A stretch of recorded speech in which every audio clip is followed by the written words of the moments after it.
Okay, let's get everyone caught up, shall we? So basically, I hated running my whole life. Up until last year when I started training for my first half marathon. Not to be dramatic, but it kind of changed my life. And after, I immediately, like literally after crossing the finish line, signed up for a full marathon. And yes, I did cry. I became obsessed in the best way possible. After I ran my first marathon, I cried again, and the following day, booked another. But 5 months ago, the craziest thing happened. Well, not exactly crazy to those who don't enjoy running marathons. So 99% of people will not find it crazy, but I got asked to run the London Marathon, which, let me just break it down for you. Last year, almost 900,000 people signed up for the London Marathon, and this year, 1.1 million did. There were around 54,000 runners this year, and only 17,000 were from the ballot. So getting into London kind of feels like you're getting into Harvard. I'm kidding, but not kidding. Some people legit apply for 15 years and still don't get a spot. So when Runna slid into my DMs and asked me if I wanted to run, I was like, yes, a bajillion times yes. I spent the following 4 months training and preparing and dreaming about London, and it was not all sunshine and rainbows. It was actually snowstorms and freezing rain and slipping on ice and feeling like absolute death, but I knew it was all gonna pay off. I was following Runna's personalized marathon training plan, and I was feeling so strong and fit and ready, and then I tripped on a rock. No! Got a grade 2 tear in my left ATFL ligament. If you want the whole story, I did make a video about it. We went from thinking I may have to miss a week to maybe running a bit slower to potentially not even being able to run at all. I spent the 6 weeks leading up to London putting all of my energy into healing my ankle because I was still determined to cross that finish line because I'm a little bit stubborn, but also because we had non-refundable plane tickets and hotel bookings, and I technically signed a contract saying I would be there. I completely stopped running for a month and instead focused on sleeping and recovering and ellipticling and tried to stay as positive as I possibly could. In the weeks leading up to this marathon, honestly, we just took it day by day because every ankle injury heals so differently. We didn't know if it would take 6 weeks or 12. My ankle was healing at a surprisingly rapid pace. Even my physio was impressed. I attribute it to all the salmon and tendons and chocolate I ate. In the span of 6 weeks, I went from running 70 kilometers a week to 0, to crutching, and then walking, and then ellipticling, and then run walking for 20 minutes, then 30, then an hour, then 2. So at our last appointment, my physio said that I could participate, but I had to go slow and walk. But that was more than I could ask for. Last long run/walk before the marathon. We are 7 days out, and I still cannot run continuously. At least it is a beautiful day today. Let's just have fun and take it slow. And since I hadn't really run for 6 weeks, we didn't know if I would actually be able to finish the race or how my ankle would react, but I knew and she knew that I did everything in my ability to show up as the healthiest and strongest version of myself. I believe in you, considering the circumstances. Even though I'm barely running, it's nice to be outside. Walking break is kind of nice though, because I can actually just take a minute, chill, chew my food instead of trying to shove it down. In these 6 weeks, I did not exercise or even walk a certain distance or stretch a certain way before first getting permission from my physio. Basically, I didn't move unless I ran it by my physio first. I honestly feel kind of bad with how many emails I bombarded her with. And trust me, I would not be trying to run this marathon if she didn't think it was a good idea or if I was still too injured. But both my doctors gave me the double thumbs up, so we were going to London. And honestly, I felt so grateful I got injured 6 weeks before, because even if it was like 5.5 weeks before the marathon, I don't know if that would have been enough time. I just ran out of soap, and then I was looking under my sink, and I found this single Bath & Body Works soap. Oh my god, how did they know? And I made a couple for my mom with walnuts. She likes nuts. She has a more refined, mature taste palette, and I have chocolate chips in mine. I also have a refined taste palette for a 3-year-old. I made you pancakes. Thank you, thank you. I put nuts in them. And the worst case scenario was I drop out and spend a couple days eating my way through London with my family, which sounded quite lovely, actually. We ate a lot while we were there, so I'm making a complete separate video just dedicated to the food and all the touristy places we went. And I'll link that video in the description once that's posted. Even though I was planning to walk a lot of the marathon, 42 kilometers is still a lot to put my body through, so I did my own little version of a carb load. For my last marathon, I actually calculated the exact grams of carbs I needed to hit, but this time I didn't really worry too much about it and just focused on consuming more carbs than I usually would, which was not going to be a problem for me, as you can see. So I think the term for what I was doing here was running the London Marathon as a Runna and ambassador. Not really too sure what that means, but I do know that I love and trust their training plans, and I was already using Runna before they asked me to come to London. My physio told me that the most common reason people come to see her is because they didn't follow a plan and did too much too fast and then have to spend months and months healing. Running is so much fun, but injuries are so not fun. So using a plan that gradually and safely builds up your mileage in a way that is tailored to your own goals and fitness level reduces your chances of getting overtraining injuries. They literally have a plan for every runner and every goal, and I already set up their post-injury plan for me to do after the marathon so that I can slowly get back into running while continuing to heal my ankle. London, here we come. And you can actually use my code to try Run Out for free with the link in the description. For some reason, we decided it would be a really good idea to take a red-eye to London. We did not feel that way anymore when we were at the airport at 12 AM, but we were lucky enough to get access to the Air Canada Lounge, which gives out free food, which is my favorite kind of food. When we were given the menu, my eyes went straight to the chocolate cake with salted caramel ice cream. And the server told me that it was my lucky day because I got the last slice, which I kind of saw as a sign from the universe that everything on this trip was going to work out one way or another. And the moment we landed in London, I immediately felt good vibes, mainly because it wasn't raining, which is always a lucky day in London. I was so honored to be invited by Runna to run that I was kind of scared to tell the Runna team I was stupid and tripped on a rock because I didn't want to disappoint them. But the Runna team was so kind and understanding, and they reminded me so many times that it was really okay if I couldn't run, and that they totally understood what I was going through and how sucky getting injured feels. But not everyone was as understanding. I was actually kind of shocked at how much negative feedback I got from my ankle injury video. Well, I guess not entirely shocked, because I feel like people get offended and hate on just about anything these days. The negative comments ranged from, suck it up, you're such a crybaby, you're overreacting, why are you upset, you're not even an Olympian, you just want attention, and some people even insulted my mom's parenting. I totally get that people are free to comment whatever they want, but I will never understand why people would purposely spend time putting others down. I also just don't know what people expect me to talk about on my own channel if not my own experiences. The comment I got the most though is how I clearly have an unhealthy addiction to exercise. People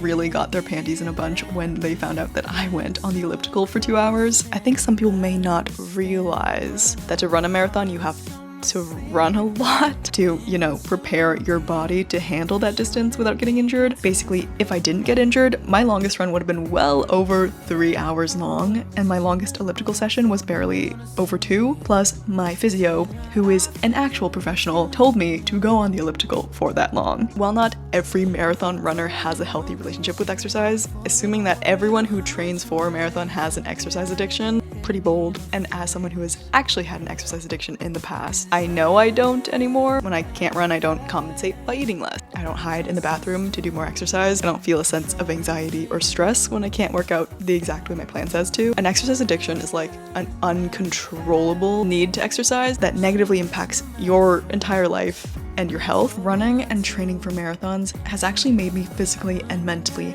healthier, and I have so much more confidence and appreciation for my body. Plus, I really love having something to work towards, especially in the middle of my 20s where I don't really know what direction I'm going with my life. Running is simple even when everything else isn't. There is nothing I despise more than the hustle, grind, no pain, no gain movement. While I do believe there are moments where embracing the discomfort and challenging ourselves helps us grow, and sometimes we have to do things and workouts that we don't particularly fancy doing, but I do not think it's inspiring or cool or brave to overwork your body or push when you really need rest, or to run with an injury. Our bodies have limits, and if you don't take that break, your body will take it for you. Sometimes it is bravest to play it safe, to say no to a race, to skip your run, and to ask for help. And sometimes it requires more strength to take a break than to keep pushing. Yeah, I thought it was pretty crazy that people on the internet think they know what's good and bad for my body when I'm literally working with a sports medicine doctor, a licensed physiotherapist, and I've been using a very structured training plan for several months. I even had some physios comment on my post telling me that what I'm doing is bad for my body when they haven't physically seen the ultrasound scans or touched my ankle or really know my situation. And I don't know, maybe they are coming from a place of genuine concern, but respectfully, you are not my doctor. However, with every slightly rude comment I got. I also got like 20 people telling me how seen they felt and how they understood how I was feeling and appreciated my vulnerability. There were people who opened up about their own injury stories and said very kind things about my mom. So in the end, the good did outweigh the bad. And I feel like a lot of positives actually came out of this ankle situation. I got to just enjoy the days before the marathon without too many nerves because I didn't put any pressure on myself to run a certain time. I slept better because I was less stressed. I honestly had more fun running than a lot of people I talk to. Plus, I'm going to have ankles of steel from doing ankle strengthening exercises, and I've learned that I don't have to be perfect. Life happens, rocks trip us, training doesn't go as planned, we make mistakes, but setbacks, changing the goal, slowing down, getting weaker doesn't mean you failed. As a little bit of a perfectionist for my first marathon, I actually followed my plan to a T. I didn't skip a single run or strength workout, and I was really proud of myself for doing that. And this time, well, obviously the last 6 weeks were a complete shit show, but strangely, I'm even more proud of myself. When I initially got injured, I caught myself thinking, like, if I'm not giving it my all, then this marathon won't really count. If I can't run it full out, then I'm not gonna feel as proud of myself because it wouldn't be as big of an accomplishment.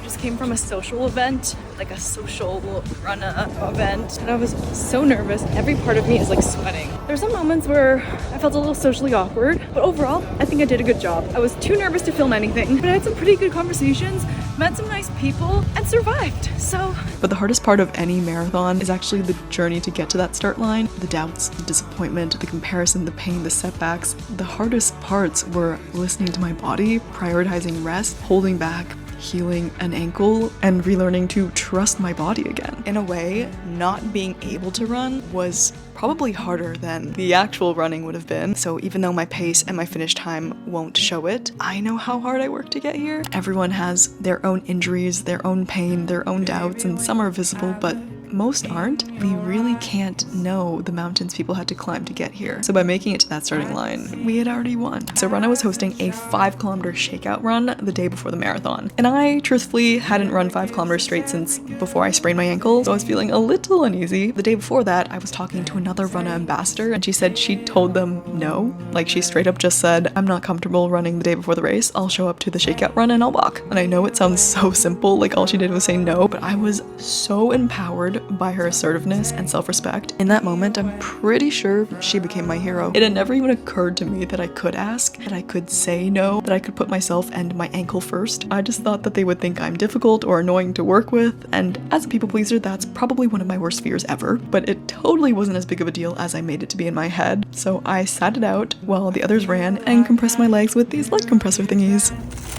Saying no always makes me feel kind of powerful, and I think the confidence lingered because the night before the marathon, Runna had organized a pre-race dinner thing with all like 30 or 50 or 100 Runna ambassadors, I don't know. I did force myself to attend the first 2 social things, but the day before a race, I typically just want to relax, and sometimes when I'm being social, it feels like I'm actually putting my body through a marathon. So after debating about it for like 5 days, I built up the courage and asked them if it would be okay to skip the dinner and stay in my hotel room, and they completely respected my decision. Plus there were like 5,000 other ambassadors, so I don't think they would have missed me anyways. And instead, I stayed in, ate pizza, and went to bed at 8 p.m. Stress-free. Okay, maybe not stress-free, but less stress than it would have been. It like hasn't really settled in. It hasn't really hit me that we're running the London Marathon tomorrow. Even though my physio said I was good to run walk, and that if my ankle feels weird in any way, to just increase the walk intervals and shorten the run intervals, which is really confident, which is a really good sign. I'm just not feeling as confident. I'm really, really, really worried my ankle is gonna give out, or I'm just gonna have like stabbing pains. I've literally done everything that I possibly can to prepare. I obviously couldn't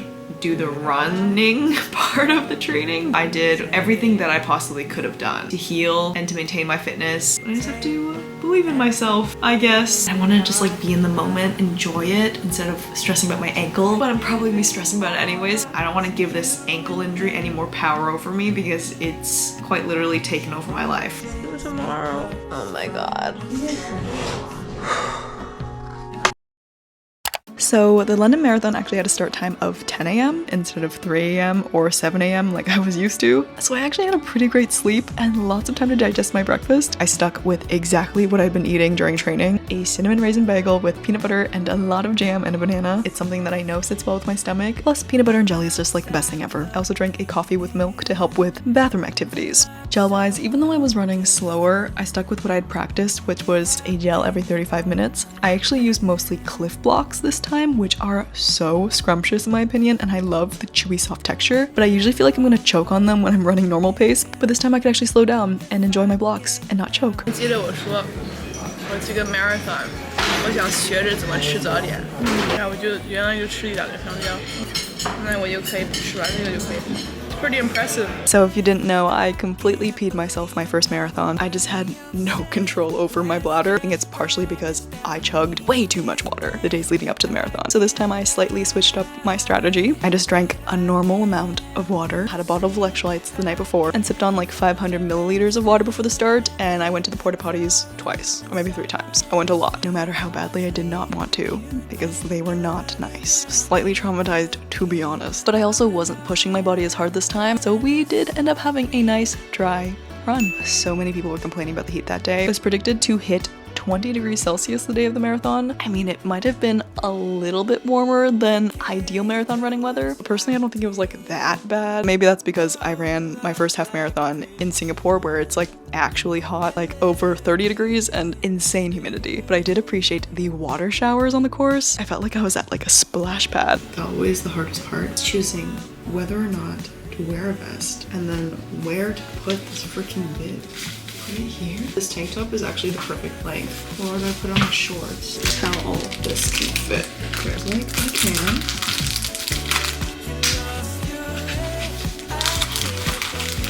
can. My heart rate is at 103. I need to calm down. It was kind of the craziest feeling walking to that start line, where I did have to sit and wait for 2.5 hours, but still I couldn't believe I was actually here. I had made it, my ankle had healed, and I was actually going to try to do this.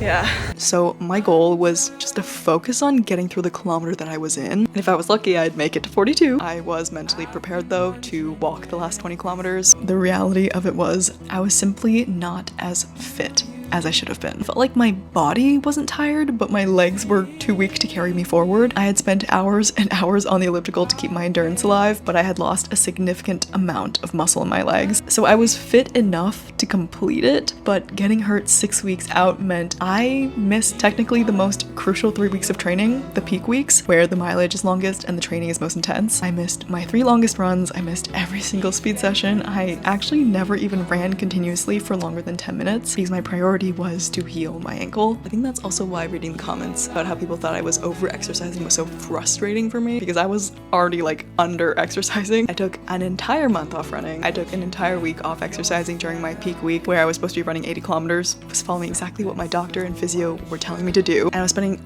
so much time and energy resting and eating and sleeping and ankle strengthening and trying so hard to heal, and people were still kind of attacking me, so yeah. My physio actually recommended that if I didn't feel any pain at 20 kilometers, I was free to run the entire rest of the way, but I was a little too chicken and didn't want to risk it, so I kept doing my walk intervals. And I'm actually really proud of myself for making that decision, because a past version of me would have just ignored medical advice altogether and trained through pain and injury. You know what this marathon taught me? I actually really enjoy walking during my runs. It's so much more common than you think. Like, I had so many walking buddies with me on the course. I mean, no one was walking 10 minutes in like I was, but by halfway, so many people are starting to take walking breaks, you know, to catch their breath, eat some water, eat an energy gel, and 42 kilometers is still very hard, even if you walk some of it. Everyone is doing their own thing and going at their own pace, and no matter your pace, like, you still deserve to be there just as much as everyone else does. Every kilometer I was like, this could be my last one. Every step I was like, this could be it. Every step I took where my ankle didn't hurt felt like a weight being lifted off my chest. The first 10K were probably the most stressful, because if I couldn't make it 10K, I definitely wasn't finishing the run. So every kilometer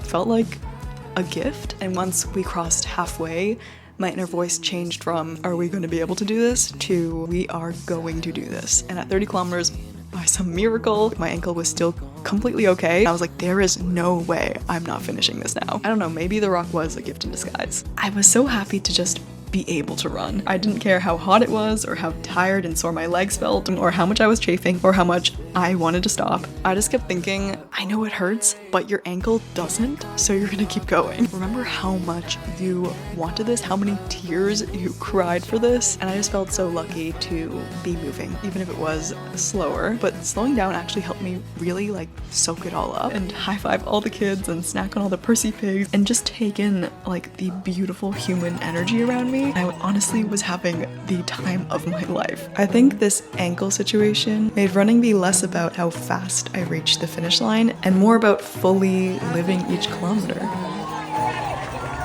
The end, since I had held back so much, I had like a ton of fuel left in the tank, so I just like full out bolted the last 300 meters, and I felt so lucky, you know, I didn't pee myself, I had so much fun, I didn't have any stomach issues, I didn't get cramps, it didn't rain, I didn't drop my phone, and my ankle was still in one piece. The most painful part of the marathon for me is still the walk to the exit at the end. Oh my god, it hurts so bad. But it's actually really important to keep your legs moving after a marathon, to keep the blood flowing and to promote recovery, which helps, I don't know, prevent soreness. I was still very sore. Plus, I knew if I sat down, there was no chance I was getting back up. Since there was like 60,000 runners, and all those runners had family and friends, there were like 5 million people at the finish line. It was so insanely crowded and disorganized. Every street and road was closed, and there was no cell phone service, so I couldn't find my mom. Eventually, I spotted my brother's huge head in the sea of humans, and my mom had a ton of pastries waiting for me. I did it! I find that my lower body and feet kind of just go numb by kilometer 30. Oh my god, we made it to the hotel. That took like an hour. I'm dead. Let's see what damage was done. And I'm pretty sure it's common for marathon runners to not feel the pain or injuries or toenails that fell off until afterwards. So I wasn't actually sure what damage had been done to my ankle since I was kind of just sore everywhere. Turns out I only partially lost one toenail. It's hanging on by dear life right now. And every part of my lower body was in pain except my ankles. So thank you, running gods, and my physiotherapist, and salmon. So mother, son, and I went out to celebrate by hobbling to eat some extremely overpriced and extremely mediocre Chinese food and gelato. And then we spent the next couple of days slowly hobbling and eating our way through London. We started off pretty strong. It got a little rough in the middle, but what a happy ending. Yay!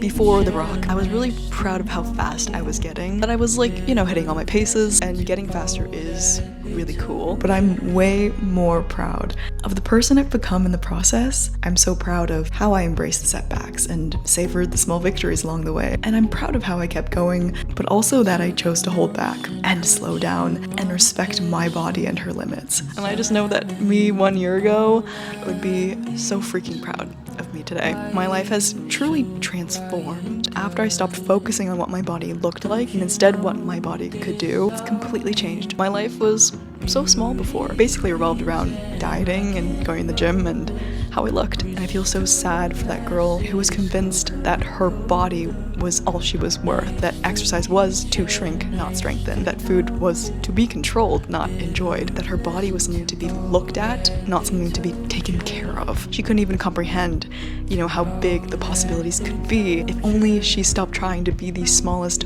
possible version of herself. I feel so much more free and confident and healthy. I have so many more aspirations and interests, and I'm so proud of my body for healing and surviving and enduring, for running another freaking marathon, and I'm so excited to see what my body can do next. As someone who doesn't do a great job at celebrating my own wins, thank you guys for cheering so freaking loud. Like, I'm actually speechless at the amount of people who took the time out of their day to comment or message me over the past couple of weeks, or just watched and listened. I cannot thank you enough. You make me better, and you made me stronger. This run was for you. We